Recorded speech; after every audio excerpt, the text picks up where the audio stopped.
نوجوان لائک کر رہا ہے. اللہ کے رسول کہہ رہے ہیں کہ ایسے لوگوں سے بچو، دور رہو، ان کو سننا بھی نہیں چاہیے. آگے آئے گی باتیں کہ آج کل کیوں پھیل رہا ہے یہ. ہمارے سلف نے اتباع ہوا سے بچنے کے لیے قاعدے لکھے ہیں. ابھی ہمارے یہاں یوسف القرضاوی کی موت ہو گئی تو کچھ ہمارے اہل حدیث بھی بعض لوگ وہ اچھی نیت سے چاہے کہ ہوں، لیکن یہ منہج کی ان کے ہاں کمزوری ہے کہ وہ کہتے ہیں کہ ان کے علمی میراث ہے، ترکے ہے، اس سے فائدہ اٹھانا چاہیے. آپ عالم کی حیثیت سے یہ عوام کو بولو گے تو یہی سب نتیجے نکلتے ہیں. علماء سلف سختی سے منع کرتے تھے کہ اہل بدعت کی کتابوں کو پڑھنا ہی نہیں چاہیے.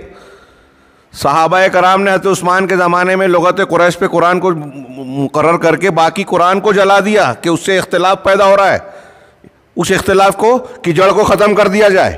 حضرت عمر فاروق رضی اللہ تعالیٰ عنہ نے اللہ کے رسول اللہ کے سامنے پچھلی کتاب کو پڑھا تو آپ ناراض ہو گئے. اب امتہوکون فیہا یا ابن الخطاب کہ اس کے بارے میں کیا تم حیران ہو اور اس میں یعنی غور و فکر کیے بغیر لاپرواہی سے اس کی وجہ سے تم جو ہے گمراہی میں پڑھنے جا رہے ہو. متہوکون کا معنی دیکھیے، بڑا شاندار مفہوم ہے. حضرت عمر فاروق اللہ کے رسول کے سامنے پہلی کتاب پڑھ رہے ہیں تو آپ ناراض ہو گئے اور کہا اس سے تم حیران ہو، اس میں گر رہے ہو. اور ہمارا آج کا معاملہ یہ ہے کہ بدعتیوں کی کتاب پڑھیں ہم. قاعدہ علماء نے لکھا ہے، باقاعدہ اس کا اصول لکھا ہے کہ اہل بدعت کی کتابوں کو عوام کو تو پڑھنا ہی نہیں چاہیے، اور جن کو پڑھنا ہے اس کے قاعدے بتائے ہیں، شرائط بیان کی ہے کہ اس کو شعور ہو، رد کرے، رد کرنے کے لیے پڑھے.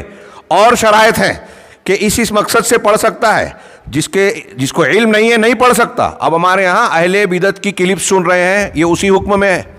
صحابہ کرام پہ تنقید کرنے والے، حدیثوں کا انکار کرنے والے، عقلانی لوگ، خارجی لوگ، وہ لوگ جو فکر میں، عمل میں مفکریت کے عنوان سے جو ہے گمراہی پھیلا رہے ہیں، ہمارا نوجوان اس کو سنتا ہے. قرآن و حدیث کا اور منہج کا صحیح علم حاصل نہیں کیا، ان کو سنتے ہیں تو ارتداد پھیل رہا ہے.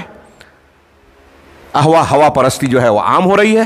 اللہ کے رسول کی اس تنبیہ کو، وصیت کو ہم نے عمل نہیں کیا کہ جن کا نام متشابہ کے پیچھے پڑنے والے جو لوگ ہیں، جو اس قسم کے فضول بکواس کرتے ہیں، صحابہ کرام میں مشاجرات ہوئے، اس کی بکواس کر کے دونوں میں سے ایک فریق کے تعلق سے ہمارے دل میں نفرت پیدا کرتے ہیں، اور دونوں کی تعریف کرنے والے پھر علماء اور نیک لوگوں کو، سلف کو بھی برا بھلا کہتے ہیں، علماء سے دور ہوتے ہیں.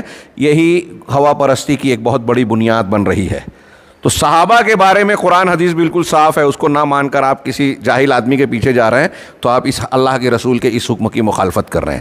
اب یہ ایک حدیث نقل کی صاحب کتاب نے آگے کہہ رہے ہیں کہ وَلَقَدْ اللہ کے رسول صلی اللہ علیہ وسلم نے، شیخ کہہ رہے ہیں اللہ کے نبی صلی اللہ علیہ وسلم نے، رسول اللہ صلی اللہ علیہ وسلم نے ہوا سے خبر دی کہ یہ جو ہوا کا اور خواہش نفس کا تذکرہ کیا ہے، یہ مذمت کے سیاق و سباق میں پیش کیا ہے اور اس سے ڈرایا ہے.